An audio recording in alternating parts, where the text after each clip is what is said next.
तो दोस्तों आप सभी को पता होगा कि कुछ समय पहले कावेरी इंजन के ड्राइव वेरिएंट को यानी कि बिना आफ्टर वार्निंग सेक्शन वाले कावेरी इंजन को रशिया के अंदर टेस्टिंग कराया था। और सच मानिए कि ये भारत के लिए बहुत ही अच्छा अचीवमेंट था, जहां पर भारत ने इनको सफलतापूर्वक टेस्ट कर लिया था। ऐसे में दोस्तों भारत यहाँ पर एरो इंजन को यहाँ पर डेवलपमेंट के सेक्टर को काफी मजबूत करेगा और भारत के जो इंजन डेवलप करने का सपना है वो भी यहाँ पर पूरा होता हुआ दिखाई देगा। दोस्तों ड्राइव वेरिएंट के सफलतापूर्वक परीक्षण के बाद में defence research and development organisation और साथ ही गोदरेज एरोस्पेस के बीच में भी एक समझौता यहाँ पर हुआ था, जिसमें गोदरेज की तरफ से कावेरी इंजन के ड्राइव वेरिएंट का प्रोडक्शन शुरू किया जाएगा। और ऐसे में यहाँ पर सबसे पहले इनको डीआरडीओ की तरफ से टेस्टिंग से गुजारा जाएगा और उसके बाद में इन इंजन्स का इस्तेमाल घातक यूसीएवी के अंदर किया जाएगा। लेकिन दोस्तों क्या आपको पता है कि गोदरेज एरोस्पेस जैसी कंपनी यहाँ पर डिफेंस रिसर्च ऑर्गेनाइजेशन के साथ ही इंजन के ऊपर काम नहीं कर रहा है, बल्कि अपने खुद के बलबूते पर एक नेक्स्ट जनरेशन का इंजन को भी डेवलप करना चाहता है।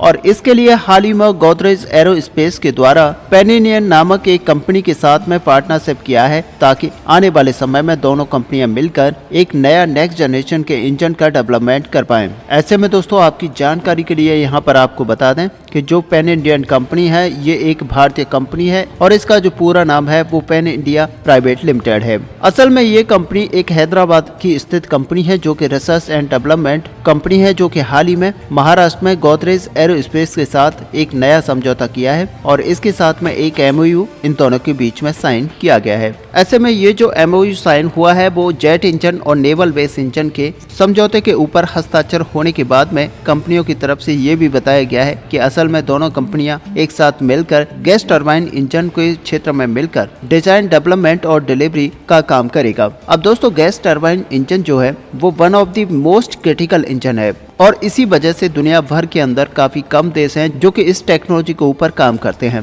फिलहाल में दोस्तों अगर देखा जाए तो दुनिया भर के 5 कंपनियों के पास ऐसे गैस टरबाइन इंजन को डेवलपमेंट करने का खुद का क्षमता है, जिसमें अमेरिका के 2 कंपनी यानी कि ब्रिटेन और जनरल इलेक्ट्रिक के अलावा रशिया के यूनाइटेड इंजन कॉर्पोरेशन और ब्रिटेन की रॉयल्स रॉयल और फ्रांस की सैफ्रॉन कंपनी है जो कि इस तरह के इंजन को बनाकर तैयार करती हैं। हालांकि दोस्तों चाइना की तरफ से ये दावा किया जाता है कि चाइना की कंपनी ने भी इस तरह के इंजन को डेवलप करके रखा है। लेकिन दोस्तों ये जो डेवलपमेंट है असल में अन्य देशों की टेक्नोलॉजी को चुरा कर किया गया है और चाइना अब तक दुनिया भर के अंदर अपने इंजन को प्रूव नहीं कर पाया है। अब दोस्तों यहाँ पर आपको ये भी बता दें कि भारत की तरफ से कावेरी ड्राई इंजन को डेवलपमेंट को लेकर अब भारत भी उन देशों की लिस्ट में शामिल होने जा रहा है और ऐसे में कावेरी इंजन के कुछ और टेस्टों के बाद में भारत का नाम भी उन देशों की लिस्ट में जुड़ जाएगा। हालांकि जेट इंजन के डेवलपमेंट में भारत की तरफ से लंबा प्रयास किया गया है और लंबे प्रयास के बाद में भारत को ये काफी छोटी सी सफलता हासिल हुई है, लेकिन इस सफलता को बड़ा करने के लिए भारत की कई सारी कंपनियों के साथ एक साथ मिलकर काम किया जा रहा है। अब दोस्तों पेन इंडिया लिमिटेड कंपनी को अगर देख लिया जाए तो ये कंपनी काफी लंबे समय से कॉम्प्लेक्स सिस्टम और ऐसे एरो इंजन और पावर प्लांट के डिजाइन में काम कर चुका है और साथ ही गोदरेज एरोस्पेस ड्राई कावेरी इंजनों के प्रोडक्शन का काम कर रहा है। और ऐसे में दोस्तों ये दोनों कंपनियां अगर मिल जाती हैं तो ऐसे इंजनों की मैन्युफैक्चरिंग, असेंबली, इंटीग्रेशन और कई तरह के रिसर्च एंड डेवलपमेंट में भी दोनों कंपनियां काम कर सकती हैं। और दोस्तों सबसे बड़ी बात यह है कि ये दोनों कंपनियां एकत्रित अगर आती हैं तो दोनों कंपनियों के जो इंडिविजुअल प्रयास है उसमें भी तेज रफ्तार यहाँ पर देखने को मिलेगी, जो दोनों कंपनियां पहले अलग अलग प्रयास कर रही थी। ऐसे में दोस्तों दोनों कंपनियां अगर मिलकर इन इंजन्स का डेवलपमेंट करती हैं तो ये काफी कम समय में इसका डेवलपमेंट कर पाएंगी। अब दोस्तों पेन इंडियन कंपनी को अगर देखा जाए तो ये कंपनी ऑलरेडी टर्बोजेट और टर्बोफैन इंजन्स के मामले में एक सफलता हासिल कर चुकी है और कंपनी की तरफ से 3 से लेकर 12 किलोन्यूटन के टर्बोजेट और टर्बोफैन इंजन्स को बनाकर तैयार किया जा चुका है। वहीं दूसरी तरफ अगर नेवल सेक्टर को देखा जाए तो पेन इंडियन कंपनी की तरफ से सफलतापूर्वक 1 से 4 मेगावाट गैस टरबाइन इंजन का डेवलपमेंट किया जा चुका है और इसके अलावा कंपनी ओपनिंग डोर और कई तरीके के पावर ऑपरेशन को लेकर भी काम कर रहा है, जो कि संपूर्ण रूप से मरीन सेक्टर के लिए यानी कि समुद्री जहाजों के लिए बनाए जाते हैं। और दोस्तों अगर पेन इंडियन कंपनी को गोदरेज एरोस्पेस का साथ मिल जाता है तो एक तरीके से कंपनी का जो सपना है वो और भी ज्यादा आसानी के साथ पूरा किया जा सकता है। कंपनी कंपनी की तरफ से असल में एक बहुत ही बड़े सपने के अंतर्गत एरोस्पेस इंजन और नेवल इंजन को डेवलपमेंट करने का प्रयास किया जा रहा है और यही सपनों तक ये कंपनी रुकने वाली नहीं है, बल्कि आने वाले समय में नेक्स्ट जनरेशन के इंजन को बनाने की भी, यानी कि अधिक थ्रस्ट और अधिक मेगावाट वाले इंजन को बनाने की इनकी तरफ से प्रयास किए जा रहे हैं, ताकि भारत अपनी खुद की जरूरतों को पूरा करने के लिए विदेशों से इस तरह के इक्विपमेंट को हासिल ना करे, बल्कि खुद के बनाए हुए इक्विपमेंट्स को लगाकर यूज कर पाए। ऐसे में दोस्तों 12 किलो न्यूटन के इंजन को बनाया जाता है। भारत इसका इस्तेमाल ड्रोन से लेकर क्रूज मिसाइल तक में कर सकता है। जबकि 1 से 4 मेगावाट के इंजन को बनाकर तैयार किया जाता है, तो इसे भारत अपने नेवल वेसल्स के अंदर यूज कर पाएगा। लेकिन दोस्तों भारत को 90 से 150 किलो न्यूटन तक के इंजन्स की यहाँ पर अलग अलग इंजन्स की जरूरत है, लेकिन फिलहाल भारत के पास जो टेक्नोलॉजी है उससे इन जरूरतों को पूरा नहीं किया जा सकता। और भारत के जो ड्राई कावेरी इंजनों का डेवलपमेंट है वो 46 किलो न्यूटन तक थ्रस्ट जनरेट करने में सक्षम है। और रिपोर्ट के अनुसार आफ्टर बर्निंग सेशन का यहाँ पर डेवलपमेंट किया जा रहा है और ये आफ्टर बर्नर सेशन लगने के बाद में ये जो इंजन है ये मैक्सिमम 75 किलो न्यूटन तक थ्रस्ट को जनरेट करने में कैपेबल होगा। और ऐसे में ये 75 किलो न्यूटन थ्रस्ट भारतीय एयरक्राफ्ट के लिए सक्षम नहीं है। ऐसे में कुछ रिपोर्ट्स के अंदर ये भी दावा किया जा रहा है कि कावेरी इंजनों के नए कोर को लेकर भी यहाँ पर काम किया जा रहा है और अगर ये संपूर्ण रूप से सफलतापूर्वक बना लिया जाता है तो भारत के पास करीब 90 किलो न्यूटन थ्रस्ट जनरेशन के इंजन यहाँ पर अवेलेबल होंगे। और भारत अपनी जरूरतों को पूरा करने के लिए विदेशी कंपनियों के साथ जो बातचीत कर रहा है वो यहाँ पर 110 से 120 किलो न्यूटन तक थ्रस्ट जनरेट करने वाले इंजन के लिए की जा रही है।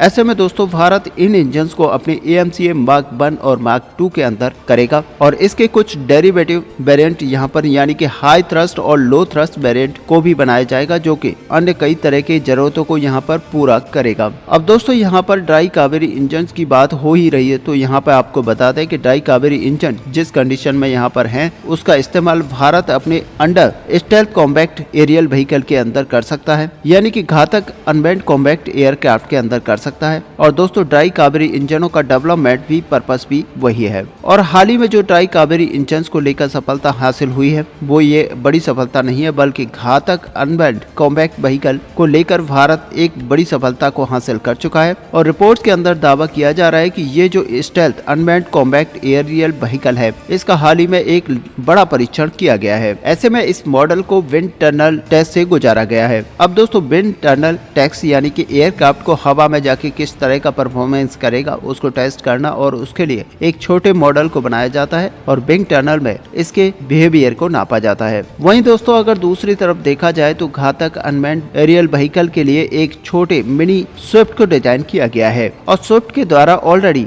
टेक ऑफ एंड लैंडिंग के टेस्ट यहाँ पर किए जा चुके हैं और हाल ही में स्विफ्ट ड्रोनों के द्वारा अपनी परफॉर्मेंस को यहाँ पर दिखाया गया है। ऐसे में दोस्तों यहाँ पर देखा जाए तो भारत के पास अब ऐसी टेक्नोलॉजी मौजूद है जो कि इस तरह के ड्रोन बनाने में कैपेबल है और सच मानिए कि आने वाले समय में भारत एक फ्यूचरिस्टिक ड्रोन बनाने में कामयाब होगा। ऐसे में दोस्तों यहाँ पर आपको ये भी जान लेना चाहिए कि DRDO की तरफ से जो घातक अनमैन्ड कॉम्बैक्ट एरियल व्हीकल बनाया जा रहा है ये कोई छोटे मोटे ड्रोन नहीं होंगे, बल्कि ये काफी बड़े आकार का ड्रोन होगा और इसके अंदर वो कैपेबिलिटीज होंगी जो कि फाइटर जेट के अंदर होती हैं। साथ ही ये पूरी तरह से स्टेल्थी होगा और इसके अंदर मैक्सिमम वेट के साथ टेक ऑफ करने की क्षमता होगी, यानी कि 13 टन के पास इसका वेट होगा। और दोस्तों ये जो ड्रोन है वो 2 से 3 टन तक पेलोड को कैरी कर पाएगा और इसके अंदर इंटरनल वेपन बे होगा जिसके कारण ये बॉम्ब्स और हथियारों को वहां पर रख पाएगा। ऐसे में दोस्तों घातक अनमैन्ड एरियल व्हीकल को असल में एक स्विफ्ट विंग डिजाइन के अंतर्गत बनाया जा रहा है, यानी कि टेललेस इसको बनाया जा रहा है, यानी कि इसके अंदर कोई टेल सेक्शन नहीं होगा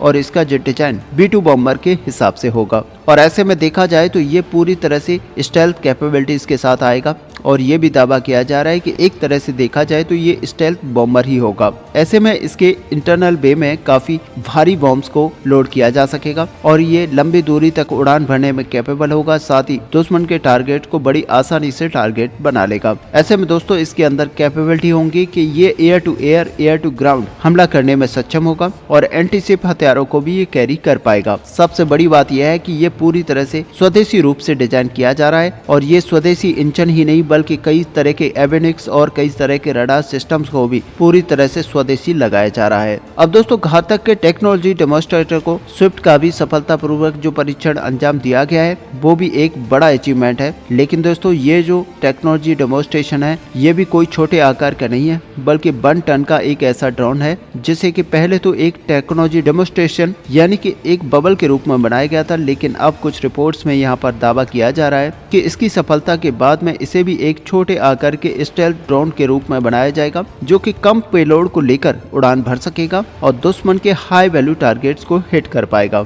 जिन टारगेट्स को एयरक्राफ्ट के द्वारा निशाना बनाया जाना काफी मुश्किल होता है। फिलहाल दोस्तों भारत को ड्रोन्स की काफी आवश्यकता है और इसी आवश्यकता को पूरा करने के लिए हमारी DRDO की तरफ से HAL की तरफ से भरपूर प्रयास किया जा रहा है। ऐसे में आपका इस पूरे टॉपिक को लेकर क्या व्यू है, आप अपना व्यू हमें कमेंट में लिखकर जरूर बताएं। साथ ही अगर वीडियो आपको अच्छी लगी हो तो लाइक और शेयर करना ना भूलें। मिलते हैं नेक्स्ट वीडियो में, तब तक के लिए जय हिंद।